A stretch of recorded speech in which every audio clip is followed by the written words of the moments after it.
নমস্কার বন্ধুরা, মধুমিতাস ডায়েরিতে একটা নতুন রেসিপি ভিডিও নিয়ে আপনাদের কাছে চলে এসেছি। সবাই আশা করি চিনতেই পাচ্ছেন, যারা চেনেন না তাদেরকে বলে দিই, এটা হচ্ছে কচুরলতি। তো আজকে কচুরলতি রেসিপি নিয়ে আসছি, বাঙালদের স্পেশাল খাবার কচুরলতি। এখন বাঙাল ঘটি বলে কিছুই না, সবাই এটা ভালোবাসে বেশ খেতে। আর এই কচুরলতিগুলো দেখুন, একটু মোটা মোটা, মানে দেশি কচুরলতি নয়, এটা একটু হাইব্রিড কচুরলতি, কিন্তু খেতে দুর্দান্ত লাগে, চরম স্বাদ। যে খেতে জানে সেই জানে এর কি স্বাদ, যে জানে না সে মানে এই স্বাদের সে ভাগই কোনোদিন পেলো না, এরকমই একটা ব্যাপার।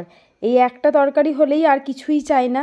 তো চলুন, কচুলতিগুলো মা সুন্দর করে পরিষ্কার করে নিচ্ছে, আর রান্নাটা পুরোপুরি করেছে মা খুব চটজলদি, একেবারে সময় লাগবে না, 2 মিনিটে যদি কচুরলতি রাঁধতে হয়, ছাড়ানোটাই যতটুকু। আর এই কচুরলতি ছাড়াতে খুব একটা কষ্টদায়ক না, সরুগুলো ছাড়াতে খুব কষ্টকর, এটা ছাড়াতে খুব তাড়াতাড়ি হয়ে যায়।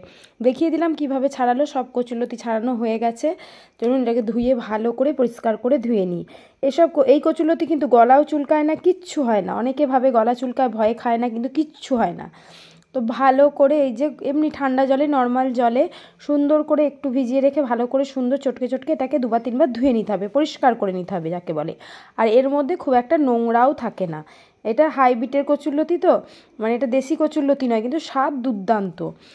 খুব সহজ পদ্ধতিতে মা আজকে রান্নাটা দেখিয়েছে। একটা বাটির মধ্যে প্রথমে একটু তেল, সাদা তেলই নিয়েছি, সর্ষের তেল দিইনি। তারপরে দিলাম একটু কালো জিরে, 1 চামচের মতো কালো জিরে, 1.5 চামচের মতো হলুদ গুঁড়ো, যার যতটা পরিমাপ অনুযায়ী পরিমাণটা দিতে হবে। তো 1.5 চামচের মতো হলুদ গুঁড়ো। তারপরে দিয়ে দিচ্ছে লঙ্কা বাটা, এটা একটু ঝাল ঝাল একটু বেশি ভালো লাগে, তাই 1.5 চামচের মতো লঙ্কা বাটা।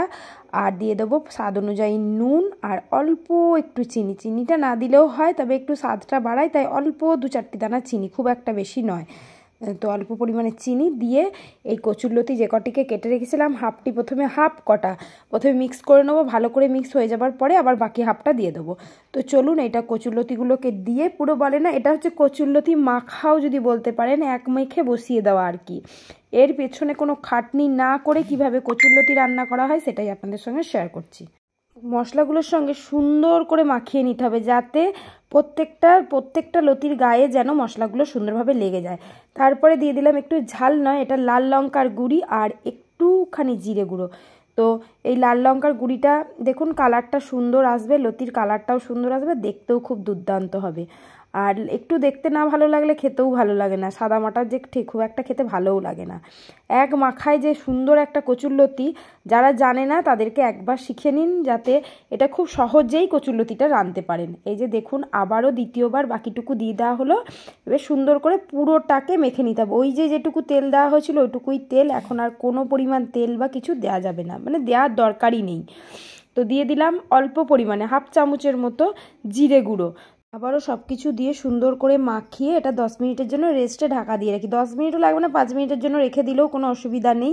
এদিকে এটা রেস্টে থাকুক, তা করতে করতে কড়াই চাপিয়ে দিলাম, আর কড়াইয়ের মধ্যে দিয়ে দিলাম আবারও একটু 2 চামচের মতো, সামান্য 2 চামচের মতো সাদা তেল। তেলটা গরম হতেই দিয়ে দিলাম চিংড়ি মাছ। তো চিংড়ি মাছগুলো একটু ভাজা ভাজা হয়ে গেলে, দেখুন আমাদের এই চিংড়ি মাছটা আমাদের ভেজে রাখাই ছিল।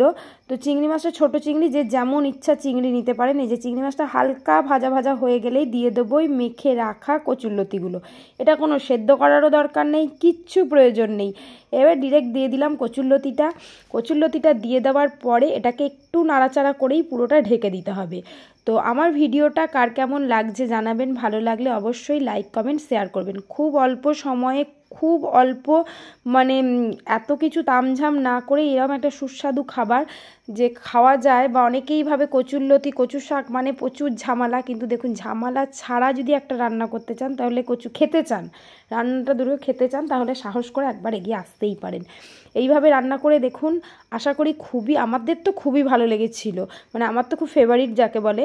এর মধ্যে পেঁয়াজ কুচিও দেওয়া যায়, কিন্তু পেঁয়াজ কুচি মা বললো মাছ দিলে পেঁয়াজের গন্ধ, মাছের গন্ধটা চলে যায় পেঁয়াজের গন্ধে, তাই পেঁয়াজ দেওয়ার একেবারেই প্রয়োজন নেই।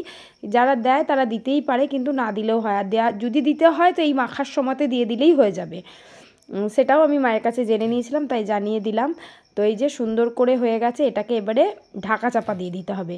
এটা ঢাকা চাপা দিয়ে পরে এই যে দেখুন, ঢাকাটা মিনিট 5 পর খুলে দেখলাম গা দিয়ে তেল ছেড়ে এসছে। দেখুন সুন্দর কষানো হয়ে এসছে, গা দিয়ে তেলও ছেড়ে এসছে।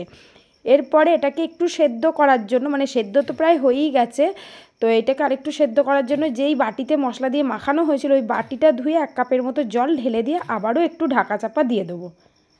জলটা শুকিয়ে গেলেই, জলটা শুকিয়ে গেলেই, তেল ছেড়ে গেলেই বুঝে যাবেন আপনার রান্না কমপ্লিট। তো এই যে এটাকে একটু ভালো করে মিশিয়ে নিয়ে আবারও 5 মিনিটের জন্য, মানে জলটা শুকানো অবধি একটু ঢাকা চাপা দিয়ে দেবো। এটা ফুটে গেলেই হয়ে যাবে রান্নাটা কমপ্লিট। আর কোনো মশলা দেওয়ার কোনো দরকার নেই, আর কিচ্ছু দিতে হবে না। দেখুন সুন্দর সেদ্ধ হওয়ার জন্য যতটুকু জলের প্রয়োজন ততটুকু দেওয়ার পরে এই যে ঢাকা চাপা দিয়ে দিয়েছি। ঢাকা চাপা দেওয়ার পরে দেখুন এই যে গা দিয়ে কেমন তেল ছেড়ে বেরিয়ে এসছে, আর কচুরলতিগুলোও দেখুন কেমন সেদ্ধ হয়ে গেছে, পুরো গলে পাক হয়ে গেছে। এটা এত ভালো কচুরলতিটা ছিল যে বলার কথা না, মুখে দিলে একবার মিশে যাচ্ছে, একটুও গলা কুটকুট করেনি, কিচ্ছু হয়নি। তো দেখুন পুরো মিশে পাক হয়ে গেছে আর সুন্দর টেস্ট হয়েছে। গরম ভাতে যদি এইরকম কচুরলতি হয় আর কিছুই চায় না, মানে এর থেকে মানে ভালো সুস্বাদু খাবার আমার তো মনে হয় না কিছু হতে পারে। এই যে অনেকের অনেক খারাপ লাগতে পারে, কিন্তু যারা ভালো খান তারা জানেন এর স্বাদটা কেমন। তো আমার ভিডিওটা কেমন লাগলো জানাবেন, ভালো লাগলে অবশ্যই লাইক কমেন্ট শেয়ার করবেন, একটু বেশি ভালো লাগলে বন্ধু বান্ধব ফ্যামিলির মধ্যে শেয়ার করে দেবেন। আজকের মতো এখানেই শেষ করছি ভিডিওটা, আর বেশি বড় করব না। কচুরলতিটা সার্ভ করে নিই, দেখুন একটা বড় পাত্রে আমি ঢেলে নিচ্ছি। একটু রেস্টে রাখার পরে আপনাদের সঙ্গে আবারও একবার দেখাবো, কারণ গরমেতে দেখুন অতটা বোঝা যাচ্ছে না, কিন্তু ঠান্ডা হলে বুঝতে পারবেন এর রং রূপ। আর এর থেকে যে তেলটা বেরোবে এই তেল দিয়েই ভাত যেন খাওয়া হয়ে যায়। এই যে সাইড দিয়ে যে তেলটা বেরিয়েছে আগেই দেখতে পেয়েছেন, প্রথমে 2 চামচ পরে 2 চামচ 4 চামচ তেল দিয়ে রান্নাটা করা, এমন কিচ্ছু তেল দেওয়া নেই, কিন্তু তেলটা বেরিয়েছে দেখুন কেমন, এত স্বাদ, এত খেতে সুন্দর। এই তেলটা দিয়ে মানুষের এবার 1 থালা ভাত উড়িয়ে দেবে। তো আজকে ভিডিওটা এখানে শেষ করলাম। ভিডিওটা কেমন লাগলো আবারও বলছি জানাবেন, একটা কমেন্টের মাধ্যমে জানাবেন। আপনাদের কমেন্ট আমার এত ভালো লাগে যে বলার কথা নয়। তো যারা নতুন বন্ধু দেখছেন তাদেরকে বলছি চ্যানেলটাকে লাইক করে, চ্যানেলটাকে সাবস্ক্রাইব করে পাশে বেল বাটনটা প্রেস করে দেবেন। ফুল ভিডিওটা দেখার জন্য অনেক অনেক ধন্যবাদ। আর যারা পুরনো বন্ধু আমার পাশে আছেন তারা তো এইভাবেই আমার থাকবেন পাশে। আর আপনাদের কমেন্ট, আপনাদের ভালোবাসার জন্য আজকে আমি এত দূর এগিয়েছি। আজকের মতো এখানেই টাটা, বাই। ভালো থাকবেন, সুস্থ থাকবেন, সাবধানে থাকবেন, টাটা।